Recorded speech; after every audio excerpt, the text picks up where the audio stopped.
Welcome to the G.A.B. This is G.A.B. They should have never gave you platforms.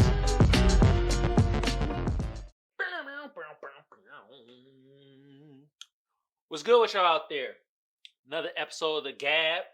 I'm your lovely or hated host, Kamal, aka the Black Seinfeld, aka Magic. Hey man, I got the best audience out there, so y'all know what y'all should be doing, right? Well, get to it. Do the damn thing. Hold on. My bad. I'm up out there. I thought I had my sounds on, and I didn't have my sounds on. You feel me? Y'all should be clapping, goddammit. You feel me? Get your clap on. Yeah. You feel me? If they watching, at least they learning, you feel me? Yeah, man. I appreciate y'all. From the ugly to the beautiful to the in-betweeners. Hey, man, for my tubers out there, bro. YouTube been around since 2005. I don't need to tell y'all what to do to get the video or the channel booming. But just like the rest of the tubers do, I'm going to do the same thing. Like a sub a comment, share a comment, sub a comment. Y'all know what to do. Most of y'all smart out there. Hey, Potters out there, though. I'm on Google Podcasts, I'm on Apple Podcasts, and I'm on SoundCloud. Across all those platforms, all you gotta do is either type in the G.A.B. or Kamal Johnson ENT, bam, and I pop right up. Hey, man, I'd like to thank my goddamn sponsor, First Place Losers. The link to the shop gonna be in the description below. Y'all go check out the fire-ass garments made out of 100% African cotton. If it look good on me, it's gonna look good on your in-between ass.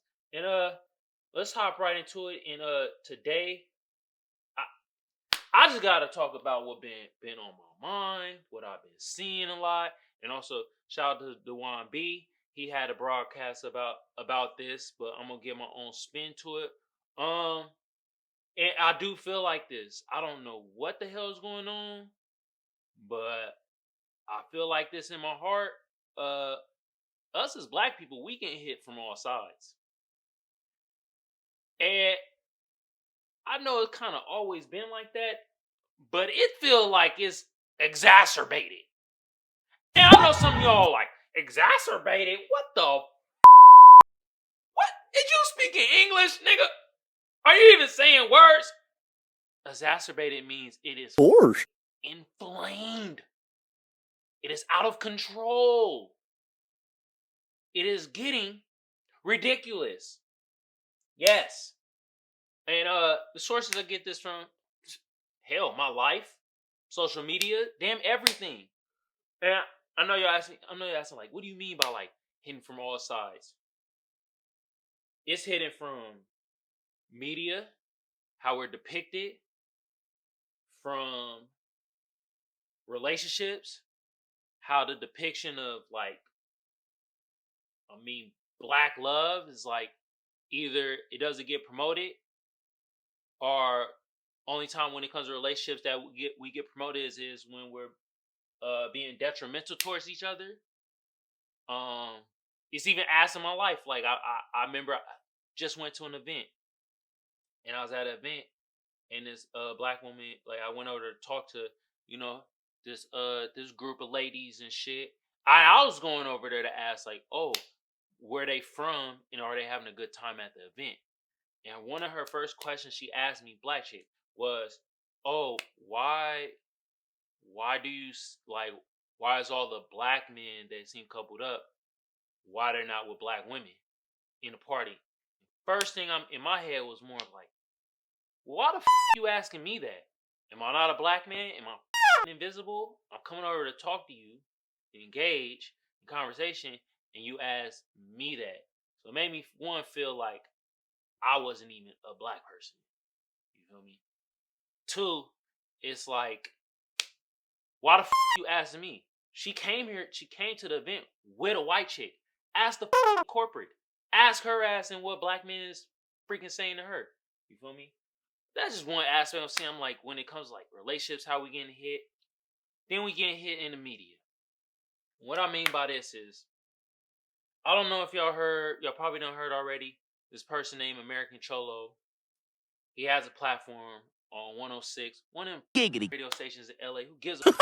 You me? But the thing is, he didn't make them, but Tyga ended up apologizing nationally about his video and his imitation of a Mexican guy, which he was confused because he was playing a so-called character that they're saying that he's degrading Mexican people. And in his head, it was like, well, I'm a black man. I'm playing myself, really. And I'm just kind of, and it's like, I thought I was embracing y'all. I was trying to give y'all kudos and shit. That ain't the problem. I get that. If you giving bullshit imagery and shit like that, any race of people would be like, nah, fuck that. Problem is, this American Cholo motherfucker, right? Now clips are getting brought up where one, this nigga saying mad racial stuff towards black people. Calling Tariq Nasheed, shout out to you, bro. You don't know me, but I've been listening to your stuff. I've been watching your shit on Twitter. You're doing great work, bro. But this nigga wants to talk about calling him a ghetto coon. What? You feel me? Like, nigga, what the fuck is a ghetto coon, bro? Like, nigga, what? Oh my god, bro. And then this is see, this is the horse shit that we really mad about. And this was not brought up when American Cholo and his other co-host Bozo came on to No Jumper.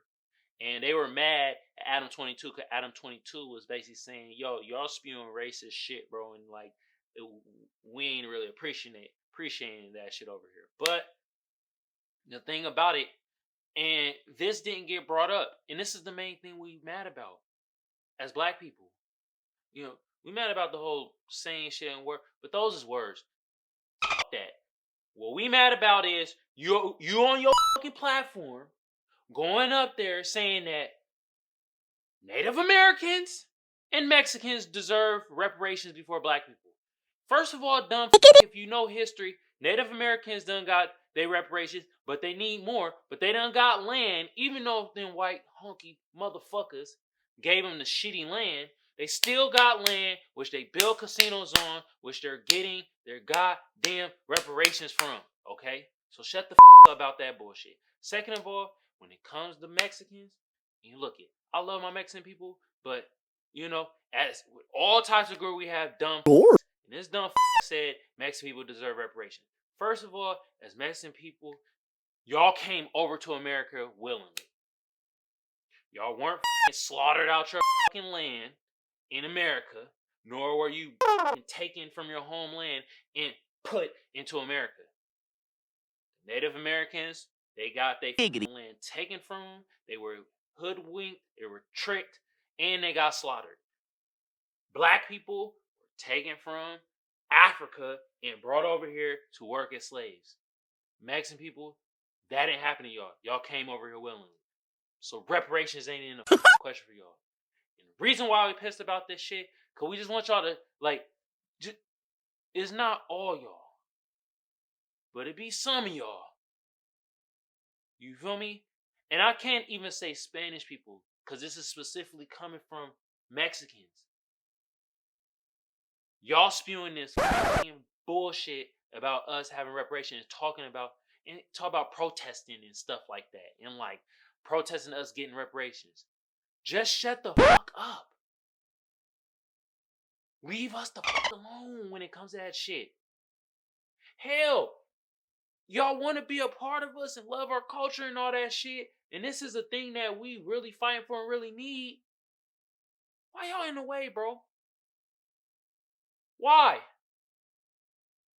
Just get the fuck out the way. Either help or get the fuck out the way. Help Mexican people, bro. These white folks don't like y'all either. Oh my god, bro. Like, the white folks in power don't give a fuck about y'all. They just think of y'all as niggas that can cook beans well. What? That's how they feel. And if you shut the fuck up and let's get our reparations. If we get our money, y'all might get y'all some money too. Like, tell me why y'all might get some money. If we get ours, y'all might get yours. Even though I don't know why would y'all get reparations, but y'all might get some. The Asian Americans getting it. You know why? Because they have a stronghold in the political goddamn system. And at this point, they really don't need white folks for help. Because they financially good. While they also was financially good, they got help. Only from the government, my nigga. They got their own little source of, you know what I mean? You see it? Biden done gave him some dough. Nigga, this is our chance. Even if we don't get it, it might be our kids or grandkids' chance. And we can't have you motherfuckers stepping in, being divisive, and now we fighting amongst y'all. So I mean, getting hit from all sides. Message. Media. Finances. You know they I talked about in my other show, you feel me? Warren Buffett, mortgage company, racist, not giving us home loans. Or if we get home loans, interest rates through the roof. God damn. Every aspect. Relationship. And Cynthia G, watch some shit. Yo, shut the fuck up, man. Cynthia G, shut your stupid ass up. Talk about black men should be eradicated. Shouldn't be living. Oh my God. I'm tired of this type of promotion when it comes to motherfucking, oh my God. This shit get promoted so much, bro. Black women, we don't, look it. The black men that don't like y'all, fuck them. Fuck them. I don't fuck with them either. I'm a black man, I love y'all. It's hella black men out here that love black women. And it's hella black relationships that's doing well. They don't get promoted. But this horse shit get promoted. And one of the people that promote this bullshit is Cynthia G. Tired of that shit. And you little dweebs, and I'm talking to you men too, you black men, you little dweebs in the manosphere that say this horse shit about black women. Y'all could go jump off a bridge, and I hope you face plant to the goddamn water and break all your goddamn orbital bones in your eye, niggas. Yeah, I'm talking to everybody. I'm holding everybody accountable, bruh.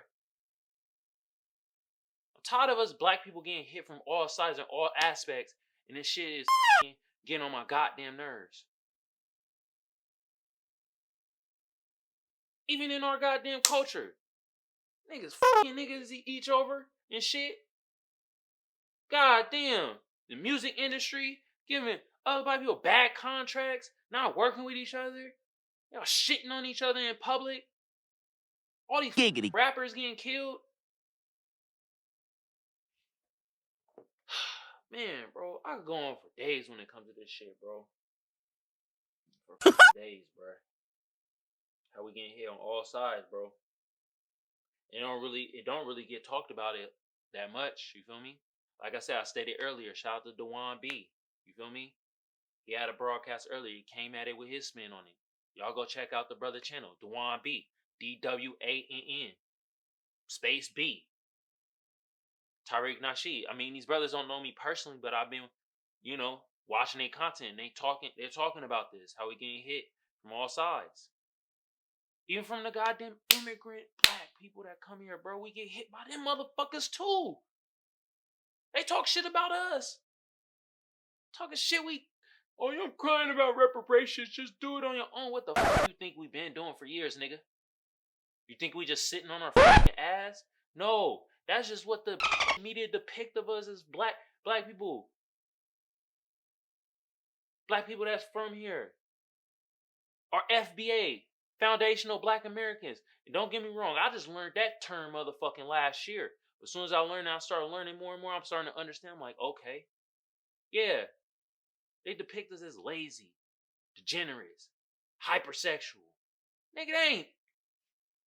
You know how many motherfucking black people out there, man, that ain't us at all? Man, as black immigrants y'all talking about. Nigga, y'all got grants from the government to build these businesses and shit like that. Y'all have handouts at times that we didn't have. And our thing is this, bruh. We want you to get it. Just shut the up when we trying to get ours. Tired of that shit. Running your monkey ass mouths and shit. Tired of that. Shut the up. All you groups, y'all getting yours. Shut the up about ours. We trying to get ours. And I'm coming at it with love. Tough love, nigga. Ultra tough. What? But no, man. Shit amping me up, man. Enough about this shit. Alright, let's get into the next segment, bro. You know, this segment right here. We about to get into the sad segment. In this movie right here, I had to talk about, cause like, yo, this was a doozy, bruh. I actually enjoyed this movie. It was kind of like a mind. Last Night in Soho. Oh my goodness. And this is off of, I guess it premiered on Hulu, but I saw it on HBO Max. This was actually a really good movie. And this is a horror drama. And yeah, it really was. You feel me? Since I'm a stat teacher, I'm gonna hit you with the stats. Look it. IMDb gave it a 7.1. Rotten Tomatoes gave it a 76%. You feel me? The people gave it an 80%. So with that being said, I mean, Rotten Tomatoes and IMDb, y'all could have gave it a little bit better, but I mean, it's not too bad of a score. So I'm gonna just say frick everybody. You feel me? This came out October 22nd, 2021. This is directed by Edgar Wright. You feel me? And I guess Edgar Wright's known for more like lighthearted shit or whatever. So like him making this, it was kind of like a, oh my god, oh, and I could tell by his directing and the color palettes and stuff. There is like bright colors at times and colors popping out at you and stuff. I feel like his shit is more like, you know, maybe comedy, kind of quirky type of shit.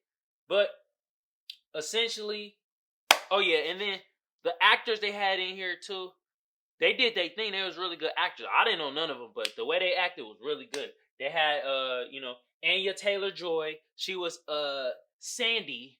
And oh man, yeah. Then we had Thomasin McKenzie. She was Elise or Ellie, like they would call her. Oh, and there's a lot of British. There's British actors and stuff. So it took place in Britain and London and shit. So they had Matt Smith. His name was Jack. This nigga looked like a serial killer. Then they had Diana Rigg. She was Miss Collins. You know, they had other characters. Oh, one more character that should be known as hold on, the older nigga. Yeah. Wait a minute. Oh yeah, Terrence Stamp. He was older Lindsay. You know, these are the main characters that y'all need to know and shit. And essentially, the plot of this movie was this chick. She was just intrigued by the '60s and stuff like that. She had a eccentric vibe about her, and she just loved the '60s. She's a blast from the past, essentially. And she got accepted into this fashion school. She's a fashion designer. You feel me? But essentially, you find out that her mom ended up committing suicide, and her dad actually died too. I think died when she was young or some shit like that. Like, you know, she just wanted to be loved, bro. She was freaking like an outcast, outsider and shit. So she went to this new school, but her grandmother was trying to tell like, yo, just be careful. It's dangerous out there. I'm just worried about you. And you know, Ellie was like, man, grandma, nigga, I'm good. I'll take care of myself. Stop worrying about me. I'm good. So then she went to London. She's from the countryside. She's like, you know, she's a country girl going into the big city. That's the main thing. But she going to big city, and the first thing that happened to her, oh my god, some creepy cab driver, like, talk about, yeah, girl, you got some good legs. Ooh, ooh, ooh, ooh. Or how they creepy in London. Excuse me, young lady, I like to see those thighs. Am my British accent right? John Oliver, let me know. Shout out to John Oliver. Love his show. Last week with John Oliver. But yeah, like creepy. And then she was smart though. She got out that cab because that cab driver then going to take her to get sex trafficked at that moment.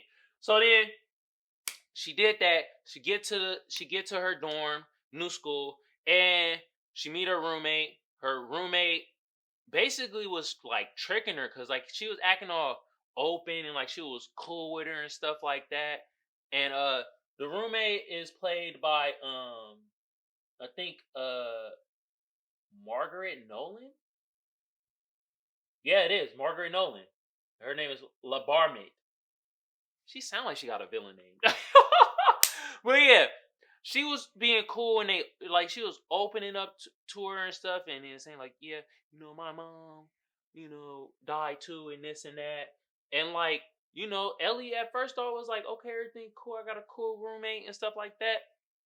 Nope. Roommate, total bitch. Once they got around the crowd, start talking shit about her. And it was like, you start peeping, it's like, oh, she jealous. She knows she got something. She jealous of her. And all the little girls around her, they followers of her. So they start talking shit too. But the cold part was like, she really wanted friends and wanted to be cool and shit. And then like, they talk shit about behind her back. And throughout this movie, that was a common theme, was people talking shit behind Elise. I'm going to keep calling her Ellie back. And you could tell it her head up, bro. It made her like all sad and start really thinking like, cause she has like a problem. Like she see things. She sees her mother. You feel me? And she's like seeing ghosts and shit like that. So she already feel outcasted. She don't have no friends. And then the friends that like she thought she was gonna have, the first people she meet with, dogging her. Except for the black dude, you feel me? And that's what I like about this movie, bro. They finally reversed the roles. It's a black savior, not a white savior. Hallelujah. Thank you. Yeah. She meet the black kid and shit, that's her love interest and stuff like that.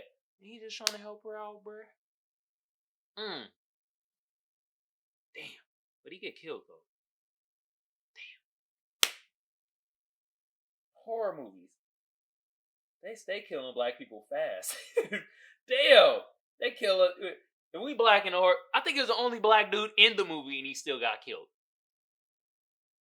Anyway, I digress. Also, what kind of college they going to? Like, nigga, orientation didn't even happen. They turning the fuck up. They partied, went out, hit the city, got all drunk, I was like, what college is this? But essentially, Ellie heard this shit talking. She was like, you know what? I gotta leave. I gotta get out of here for my mental. So then she saw this bulletin board about a place to rent, and she went and talked to the lady, which is played by who's it played by? Hold on, because they got her as Miss. Okay, so Miss Collins, who's played by Diana Rigg, like I stated earlier, but you find out down the line, this is actually Sandy.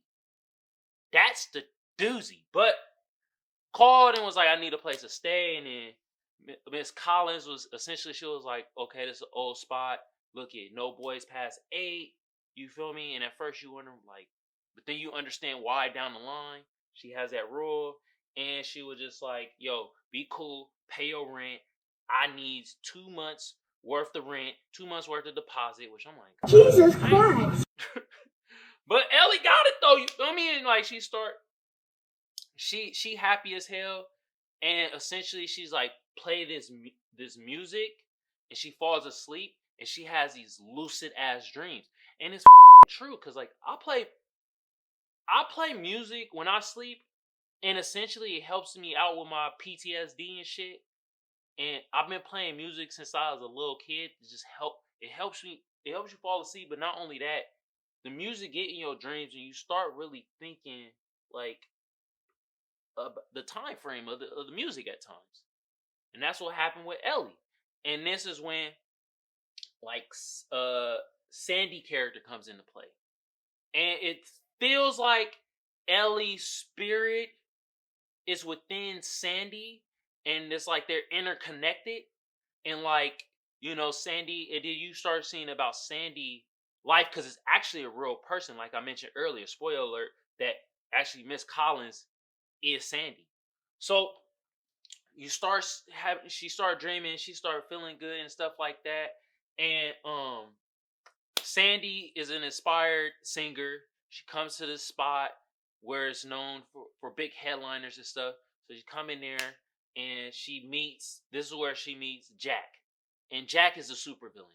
He the smooth cat, buttered her up, see that she wanted to have the glitz and glamour. So he did all that, shit and made her fall in love and all this horse shit. And got her like a little gig at this other spot. And this is like when that happened, this one like Ellie woke up and she started noticing she's like she had a hickey on her neck. And what's happening is it's like what's happening kind of in the dreams is starting to happen to her. Which is turning her mad though, because then it became like a good dream. You going to sleep, couple good dreams, to a motherfucking nightmare. I'm surprised Freddy didn't show up. That's what this nigga Jack looked like. This nigga look like Freddy Krueger. Makes sense. Terrifying people in their dreams. Oh my god.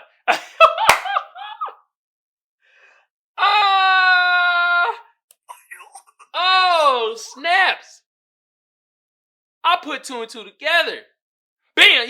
Y'all probably think y'all in the dream the way it cut to the, but he's all put that together. Yeah.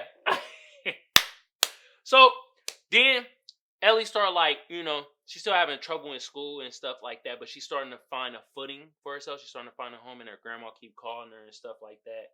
You know how grannies do. Actually, I don't. My grandmas didn't really hit me too much when I was in college. God rest their soul. They love me though. But yeah. And then she started wanting to dream more, and then it started becoming a nightmare. Like Jack became more like controlling, and the way he basically was trying to control it was like, look, man, you my woman, da-da-da. And then you find out it's like, yo, this shit, Jack is a freaking pimp. These women that work under him, all that singing and headline, that's just false. That's false advertisement. He hoeing these girls out. And that's what he did with Sandy. Hold her out. Started out with one dude, and Jack was like, yeah, man, this is what we gotta do in the business. You want us to succeed, right, baby? I love you. I cares for you. One man turned to 3, 3 turned to 6, 6 turned to 12, 12 turned to 24. See what I'm doing there? Math. Get used to it. Because I do that shit. Love math. I put math in everything I do. But yeah, just like, yeah, and then just like, hold her out, bruh. You feel me? And so then, Ellie wakes up again and start realizing like, oh, this shit's a nightmare, bruh. And then she starts seeing the images of the nightmare shit that Sandy is seeing, and like the horror and the abuse that she's taking and shit like that. And she's seeing these men, and it's like they all saying the same ass shit. The whole thing was like, oh, what's your name? That's a lovely name.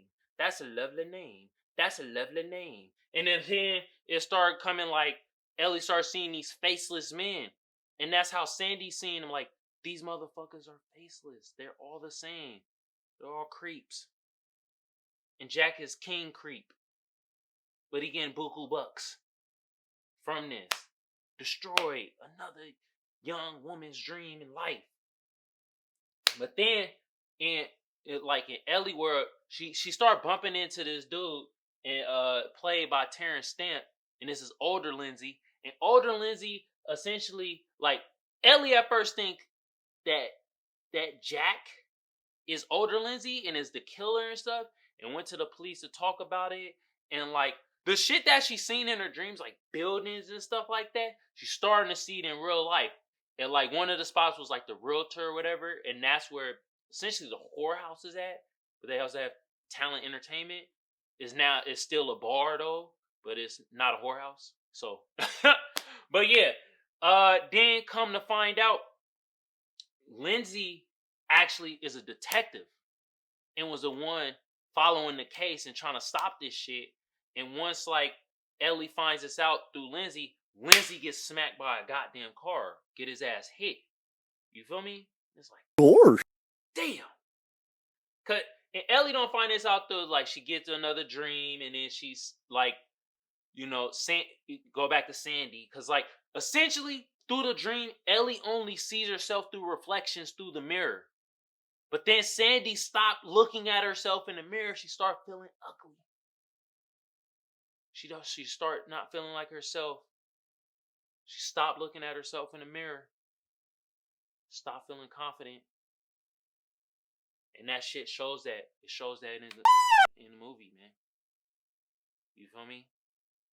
Until one day, the detective, the younger detective played by Sam Claflin, how the say this nigga name, comes in and like hits her with a different, Sandy hit her with like, detective was like, what's your name? And then Sandy was like, my name Baba. And then the detective was like, what's your real name? And then it was like, oh shit, something different. And then find out this nigga detective is trying to crack the case. And then Ellie's like, yo, look at me. Look at me. I'm trying to help you. And then essentially broke through the mirror, grabbed her, and then that's how it started a breakthrough started happening. But then like Ellie was like, yo, I don't want to sleep. And this where she kind of went on like this Halloween date with the black actor. He's played by Michael Ajor, and his name is John in the movie. All right.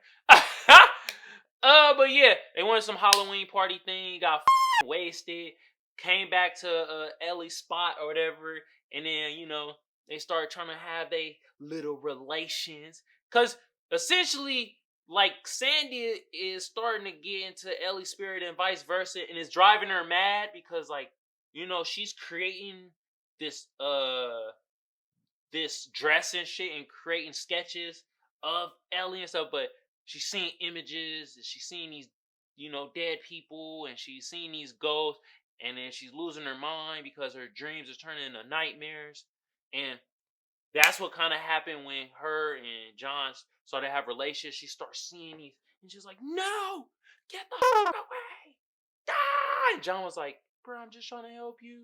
And then like that's when Miss Collins came up and was like, nah, get out of here, which almost killed the boy and shit like that. And then that's when you start finding out the backstory, and then she started telling Ellie, like, because Ellie started telling her about the dreams, and then Miss Collins started opening about herself, and you find out Miss Collins is actually Sandy. Oh my so God. Ellie been dreaming about this woman's life and what been going on with her, and then you start understanding the whole man thing. She is haunted by the past of 1,000 dicks. Jesus Christ. Man. Crazy. Man. And like at one point, like Ellie, like she's seeing these images going crazy, and like she was about to stab La Barmet character in the freaking face. Actually, no. Wrong character. Her nemesis in life is played by Sonnevo Carlson, and her name is Jocasta. I knew it was wrong. The Barmet character is one of the chicks in her dream. So, my bad, y'all. Play us up. That's what we do. But yeah, then in her dream she see that Jack is stabbing Sandy. But then Miss Collins cleared him and was like, no.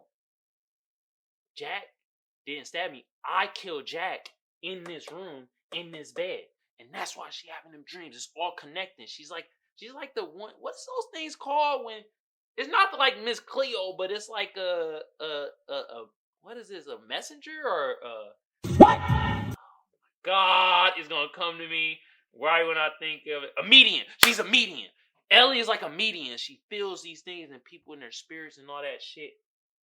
And so then when she found that out, you feel me? Like, man, Miss Collins start going crazy. The boy John come back. She, you know what I mean? And Ellie's still in dream state, but is in reality. And John gets stabbed up, and freaking murdered him. He was the only character that got murdered. He black. How y'all do this, bro? Y'all make him a black savior and get stabbed up, bruh. Only one get killed in the real life. Well, I guess Jack got killed too. But yeah, at the end, the case gets solved, and I think they take what you call it, like Ellie fought off Miss Collins, and I think they killed. Did she kill Miss Collins? I felt they left that in the air. Like, I don't think she killed her, but I think she did. And you just see her get take off in a fucking ambulance and shit. You feel me? Oh, I've been saying this nigga got killed. John didn't get killed. They show at the end that they happy in the design school and stuff. She get her designs, and my bad. That's my fault. That's, I'm so used to black people getting killed in horror films that I jumped the gun.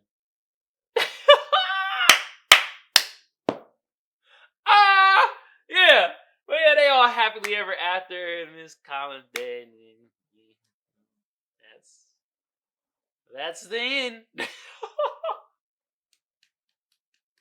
Hey man, the movie was tight though, bro. The effects was tight. The color palettes was tight. I like how they tied in the lucid dreams and how it could relate to real life, and you're actually connected with people in real life, but probably their past life, and you feel like that shit was tight, man. Storyline was tight, and after I got past their weird ass British accents, because it takes me a while to get past that shit. But once I got past that, this was a really great movie. Hand claps for y'all. You feel me? Making a great movie. Oh my god. This was Last Night in Soho. I seen it on HBO Max. Yeah. But, I mean, I think this is in theaters, quite honestly. Who knows? I don't the hell know. Last Night in Soho. Black man didn't get killed in a horror film. Alright, y'all know what time it is. Ooh, snaps. We about to get into meme time. And I got some juicy memes for y'all. Alright, man. So y'all know Alex Jones going through some stuff. You feel me? I just wanted to get an Alex Jones meme. And this is actually really fucking funny. And it says, guys, women are so emotional. Guys at 2 a.m. losing on a video game. You know Alex Jones, he wilding out. And this got him in a picture. Ah! Yeah, that'd be us. We're very emotional creatures, too. We have feelings and emotions. Ah! That's how Alex Jones is now with that Sandy Hook shit. Boy, they financially about to ruin this motherfucker. Alright, so I talked about Last Night in Soho, and like I said, bro, in the movie, bro, the first couple minutes is very happy, cheery, and shit like that. And so you got the ugly sketch dude, ugly as hell in the meme, and he all happy. Sometimes they put the Jordan meme across him, crying at the bottom. Well, at the bottom they got the look like he dead, no soul, sketch ass motherfucker. You know if you know. And at the top it reads, me starting Last Night in Soho thinking it's another goofy Edgar Wright movie. Told you he does goofy ass movies. That's why I had that goofy feel to it and goofy color palette and stuff. And then at the bottom it says, me 45 minutes in. Yeah. I felt dead inside. I had no soul. Oh my god, bro, this movie had me like, what the? I was intrigued, but also sad and like,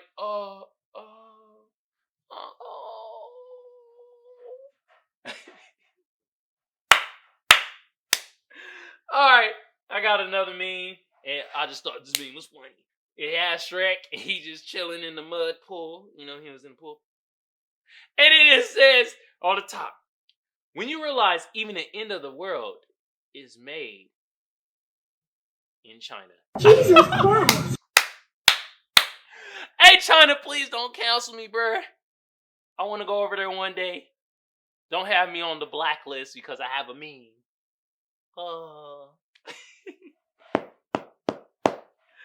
Damn! Made in China, huh?